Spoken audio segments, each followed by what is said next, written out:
Hi guys, how you doing? It's another video. This camera that I'm getting, the camera that I'm doing this on at the moment is I'm going back to the old school a little bit. I'm going back to what I had before. My 1080p camera, I'm trying to think of, maybe you guys might be able to help. I'm after some software or something to try and make it a bit better. Oh no, I've just given away what the game is. Anyway guys, turn that down a bit. Right, basically, for now, I'm getting really nice quality images, and that's really what I want to convey. The majority of the time it's just me and my gob anyway, so what I'm hoping is that you'll get a nice flavour of the game and also a little bit of what I have to say as well, which is kind of what it's about really, isn't it?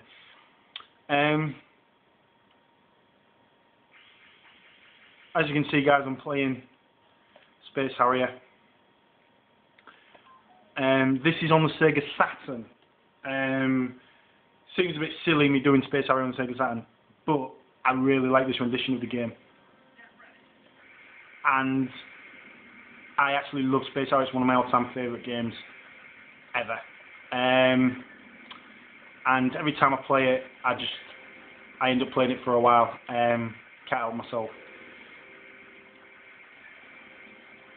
The whole thing for me is it's everything that I want from a game, and it's one of those things. It's kind of quick and easy to play.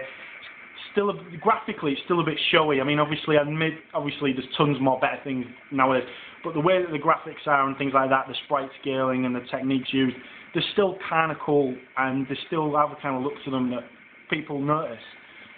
I really enjoy playing this game, and I've got different incarnations of it, I've got different versions of it.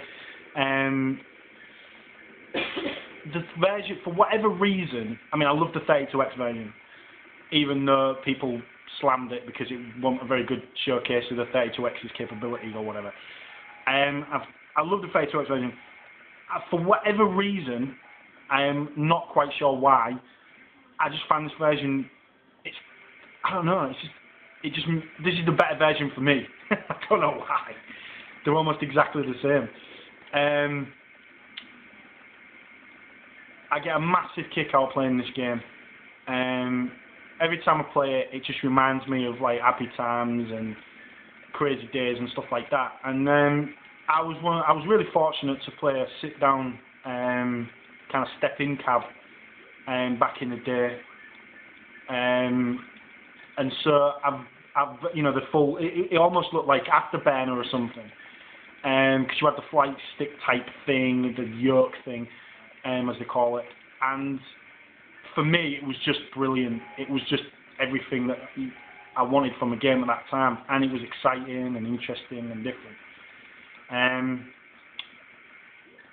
I play the game now, and I get different things out of it. I like the challenge of the game, and I want to learn more about the game. I mean, I've only ever completed the game once, and when I say complete, for me, complete means 1 credit. But I've completed the game. Oh bloody hell! I've completed the game once. It took me 6 credits, so 6 goes, 6 bites of the cherry, so to speak.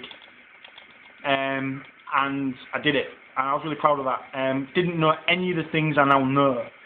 About the end boss and how to get the best scores and things like that.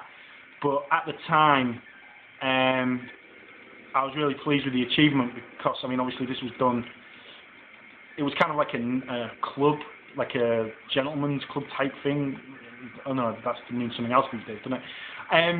It was kind of like, like old-fashioned clubs where workmen would go to. My dad used to go there quite often, and he'd take me and we'd play on things like Dig Dug and things like that. But yeah, we used to play on them together kind of thing, which was kind of nice. Operation Thunderbolt, we used to play that in 2-player, can you believe that? But yeah, there was a stand-up version of this, we would play that, and my dad, he gave up quite easily, but he would watch me, and it was quite cool to have someone watch you and be impressed by it. My dad was quite surprised at how well I played and stuff. So every time I play this, I get some kind of, it gets the old nostalgia glands going sort of thing. And for me, I can always come back to this, and I don't get bored of it. There's always something new for me.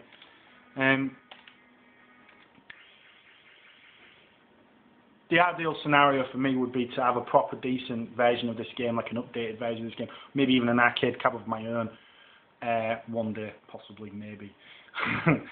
But for me, this version of the game is kind of, it brings all of it together. It's a really nice package. You do get an arcade type version of the game as well, with the coin drops and things like that, and even the dip switches, like as if you just switched it on the arcade machine for the first time.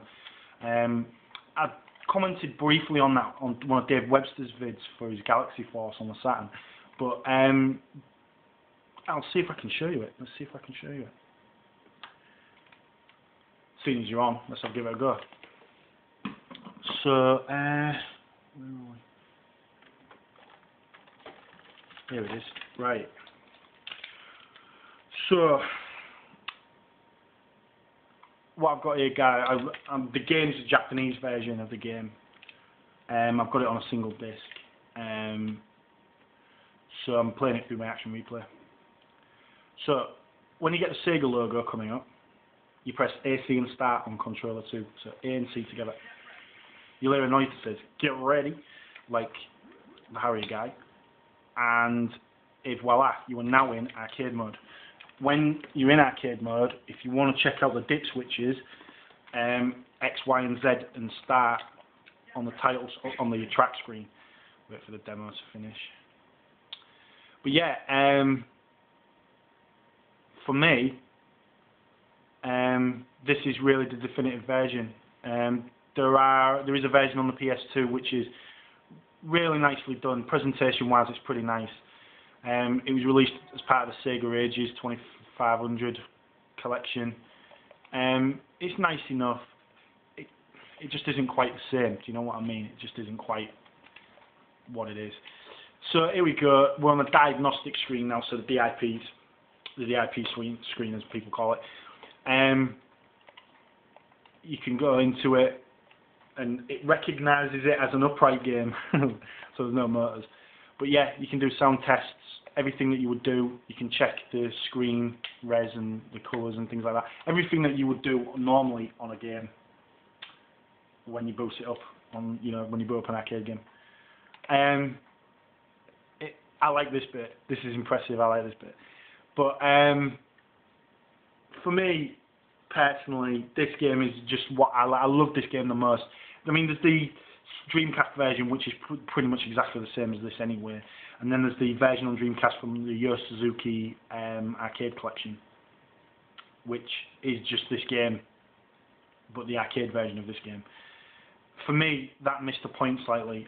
I would have liked to have seen maybe a Space Harrier game with a little bit extra artwork, a little bit of extras, maybe some unlockables and stuff like that, if he was going to do it on the Dreamcast, but no. Wishful thinking on my part. This version of the game gives you just the right amount of everything. It gives you just a nice, it gives you a nice feeling of nostalgia, and that is the reason why I want people to see this game. But yeah, guys, as always, send me comments, tell me what you want. Are there any games that you'd like to see? Does anybody have any affection for the Sega Saturn? I know a lot of people spent their times enjoying PlayStations and didn't really look at the Saturn, in any other light sort of thing. They just kind of played the PlayStations type of thing. I was very much a Saturn fanboy, to be honest with you. I did get into PlayStations towards the end, as you can imagine, but for me, I was Saturn to the end, do you know what I mean, to the death. So this has always got a bit of a place in my heart. Advice to anybody who wants to play Space Harrier on the Saturn: get the Japanese game. It's a bit more pricey. It's one game basically on one disc, but it is better. It is a cleaner, crisper, better game. And if you've got it an action replay, you can run it on 60 Hz anywhere. It's the best, and I totally recommend it. The European game of Space Harrier is part of the Sega Ages collection. You get Afterburner 2 and Outrun on the same disc, as well as Space Harrier, obviously. That is also worth checking out if you just want to have a quick blast. and you're not too bothered about anything else.